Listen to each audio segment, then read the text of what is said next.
In this video, we are going to cover the third tab, the People tab, of the Preferences dialog box.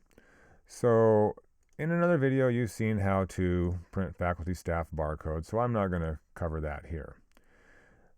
This next button down, Purge Old Empty Folders.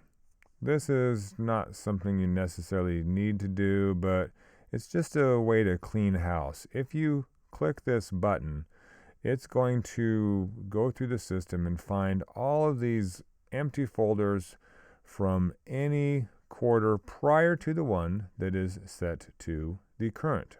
As in the previous video, I set the previous term, or the current term, to fall 2015. So everything prior to 2015 is going to get deleted if the folder is a student folder and empty. So I'm going to click Purge, and it's going to actually go through and find all of the records in here that meet that criteria. And it turns out that it's quite a few. So please check the found set for accuracy, then select Continue at the top of this window, which is outside of view right now, but I can just hit Enter as well. So I'm going to say OK, and we're going to scroll down, and we're going to find literally, I think it's about 1,300 records. These are just old empty folders that students have actually returned the music to. So it's safe to delete these in this case. Probably nothing you need to worry too much about, but I'm just teaching how to use this. Are you absolutely... Oh, 2068. 2068 records. We're going to purge all of those empty folders because we're not going to use them again. So we're just going to clean up the database, and it's going to get rid of all that stuff. So now if we go to a particular person, whoever it might be, a student. Let's see if I can just randomly land on a student here. Let's see, show all. Let's just do this. Find student.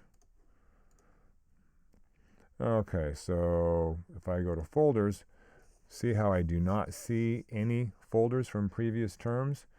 Her ensemble history is still intact, but any empty folders have just been cleaned up. They're no longer bugging us. They're not in our way. Something interesting to note here is she has 3 student records, and I do not know why. She should not, so I'm going to just clean that up when I see it, because that's just a problem. Make sure you see the student ID out here. Should always make sure that's there. Anyway, that is how you take care of purging records. And other things that you probably don't need to mess with, but I'll explain them. This is more for just overall system setup. Faculty folder prefix is FAC. So when you find a faculty folder, it's F for folder dash FAC. The minimum range for folder requirement. A little more complicated topic, but 200. So if you go to roles, you'll notice that the faculty starts at 200.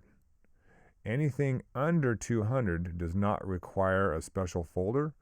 Anything above 200, faculty, staff, grad assistant, director, all these other code numbers that we use will actually force creation of a folder so you can check music out to these other people types.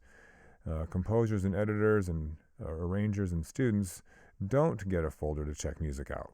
So that is what that particular number means.